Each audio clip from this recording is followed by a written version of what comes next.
What's good, guys? Welcome back to the channel. If you are new here, don't forget to like and subscribe so that you can keep up to date with all the content coming out of the channel. So we're here today in my little bike shack, my little bike shed. It's still a bit of a work in progress, but what I will do is, as the progress keeps on coming, I'll put it up on the channel so that you guys can take a look at how things are progressing. Hoping to have it done just before summer. Far too cold to be out here at the moment, absolutely Baltic. So this weekend, after a big weekend of riding, the bike is an absolute disgrace. It's manky to say the best. So I thought I'd take this opportunity to put together a little video for you guys, cleaning it all up, getting it ready for the next outing, but also just to do a bike overview so that you guys can see what it is that I'm riding and the parts that make it up. So the bike's outside, ready to get cleaned up. Let's go check it out. Welcome back, guys. So time to assess the damage from a big weekend in the saddle. This is my 2024 Santa Cruz Megatower, formerly in gloss purple but now in 7 shades of Scottish brown. So what we'll do is I'll get that all cleaned up, looking back to its best, and then I'll give you a little tour of the parts and pieces that I've put on there, and we'll do a bit of a bike check. Catch you in 2.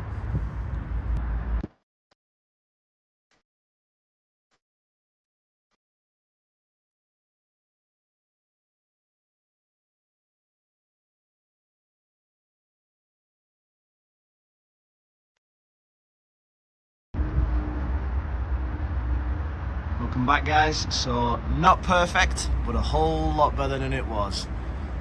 You can actually now see that it is gloss purple. So what I'll do is I'll get this back in my little workshop and I'll give you guys a little tour of what's on there. Welcome back, guys. We're back in the bike shed and it's just started raining as I'd finished cleaning the bike, but here we are. So this is my 2024 Santa Cruz Megatower, back to its best in gloss purple. I've had this bike now for about 4 months and it is absolutely sensational. It's ticked every box. It's handled everything that I could possibly throw at it. I have left it pretty much as stock. There's a couple of changes on there that I will go through with you, and there's a couple of other little bits that I've kind of got earmarked for the future, but just haven't got round to those as yet. So, like I say, pretty much stock. One of the biggest changes is down at the front end of the bike, which was my own fault, to be honest. So about a month ago, I went on a bike ride with the boys and left my front wheel at the front of the van. Thought I'd packed everything away, went to set off home and just ran over it. Ran over the front wheel, ran over my POC helmet, so I've had to replace the helmet, the wheel and the actual brake disc itself, all goosed. So now up at the front, I've got the Hope, the Hope rotors. Those are 200mm front and rear. In the purple, just to try and match the colour frame a little bit. Being a designer by trade, I do have a little thing for making things colour match and just to sit well. Little bit of a geek that way. So up at the top, I did take off the stock SRAM cord brakes. Nothing against these brakes, they were superb while I was using them, can't fault them whatsoever, but every bike that I've had, I've always used Hope brakes, just because I've always found them, one, they look nice, primarily, if I'm honest. Number 2, they're so easy to maintain. Anything that goes wrong on them, you can change every single part and it's super easy to fix, super easy to bleed, low maintenance, absolutely ideal. So that was probably the deciding factor for me. So I've gone with the Tech V4s, the Hope V. We'll cut that back. I'll cut that out and we'll start again. So yeah, up on the front, Tech 4s. There you go, Hope Tech 4s, silver blades, purple well.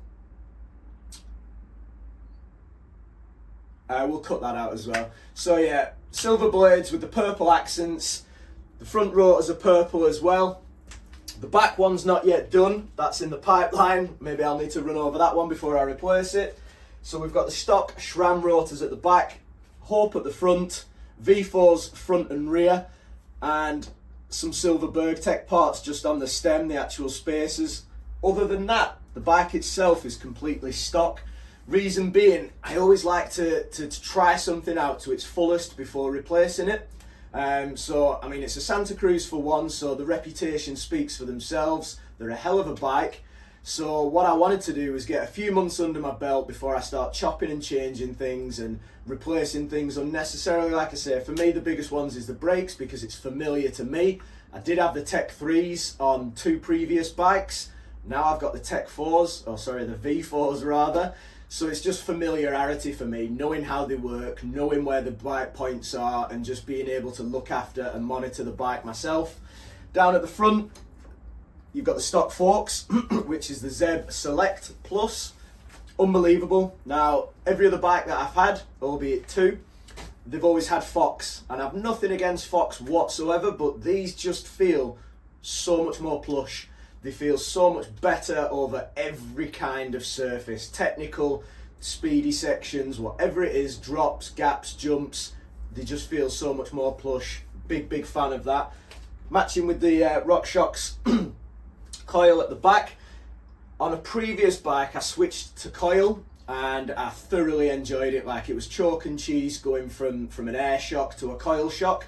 It was a Marzocchi that I had on that one. This one's a RockShox, but I just prefer the feel and the reaction that a coil gives you. I don't feel that you get that with an air shock.